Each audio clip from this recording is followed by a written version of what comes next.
சகோதரர் பக்சிங் அவர்களின் ஊழியத்திலிருந்து விடாய்த்துணுக்கேற்ற வார்த்தைகள். ஆகஸ்ட் மாதம் 4ஆம் தேதி. நம்மிடத்தில் அன்பு கூர்ந்து தமது இரத்தத்தினாலே நம்முடைய பாவங்களற நம்மை கழுவி தம்முடைய பிதாவாகிய தேவனுக்கு முன்பாக நம்மை ராஜாக்களும் ஆசாரலும் ஆக்கின அவருக்கு மகிமையும் வல்லமையும் என்றென்றைக்கும் உண்டாயிருப்பதாக. ஆமேன். வெளிப்படுத்தின விசேஷம் 5வது அதிகாரம் 6வது வசனம். ஆட்டுக்குட்டியானவர் வந்து சிங்காசனத்தின் மேல் உட்கார்ந்தவருடைய வலது கரத்திலிருந்து புஸ்தகத்தை வாங்கினார். அந்த புஸ்தகத்தை அவர் வாங்கின போது அந்த 4 ஜீவன்களும் 24 மூப்பொருளும் தங்கள் தங்கள் சுரமண்டலங்களையும் பரிசுத்தவான்களுடைய ஜெபங்களாகிய தூப வர்க்கத்தால் நிறைந்த பொற்கலசங்களையும் பிடித்து கொண்டு ஆட்டுக்குட்டியானவருக்கு முன்பாக வணக்கமாய் விழுந்து, தேவரீர் புஸ்தகத்தை வாங்கவும் அதன் முத்திரைகளை உடைக்கவும் பாத்திரராயிருக்கிறீர். ஏனெனில் நீர் அடிக்கப்பட்டு சகல கோத்திரங்களிலும் பாஷைக்காரரிலும் ஜனங்களிலும் ஜாதியிலும் இருந்து எங்களை தேவனுக்கென்று உம்முடைய இரத்தத்தினாலே மீட்டு கொண்டு எங்கள் தேவனுக்கு முன்பாக எங்களை ராஜாக்களும் ஆசாரலும் ஆக்கினீர். நாங்கள் பூமியிலே அரசாள்வோம் என்ற புதிய பாட்டை பாடினார்கள்.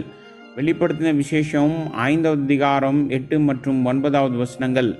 இந்த 2 வசனங்களிலும் பரிசுத்த ஆவியானவர் பல சத்தியங்களை வைத்திருக்கிறார்.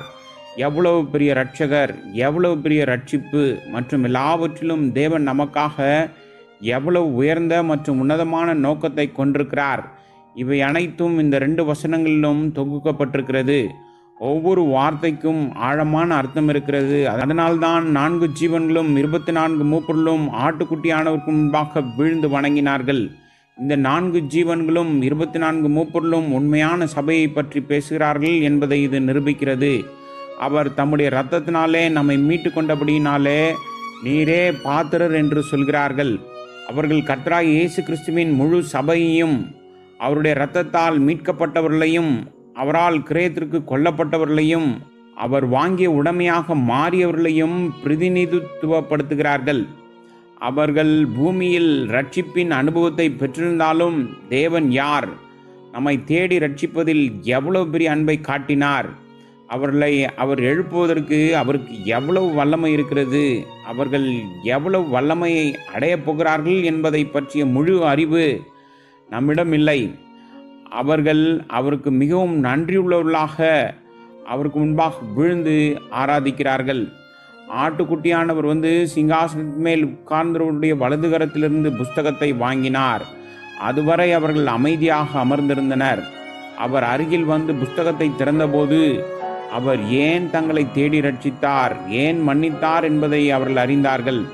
அவர்கள் இந்த பூமியில் என்றென்றும் ராஜாக்களாகவும் ஆசாரியர்களாகவும் அவர்களை மாற்ற விரும்பினார். இதை அறிந்த மூப்பர்கள் மிகவும் நன்றி அறிதல் உள்ளவர்களாக இருந்தார்கள்.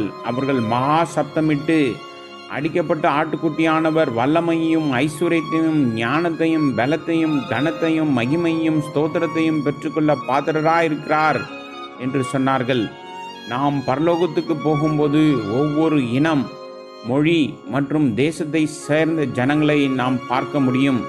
நரமாம்சம் உண்பவர்களும் நாகரீகமற்றவர்களும் கூட அங்கு இருப்பார்கள். ஆண்டவர் ஒவ்வொரு மொழியிலிருந்தும் தேசத்திலிருந்தும் ஜனங்களை தேர்ந்தெடுத்து தம்முடைய கிருபையால் அவர்களை தேடி ரட்சிக்கிறார்.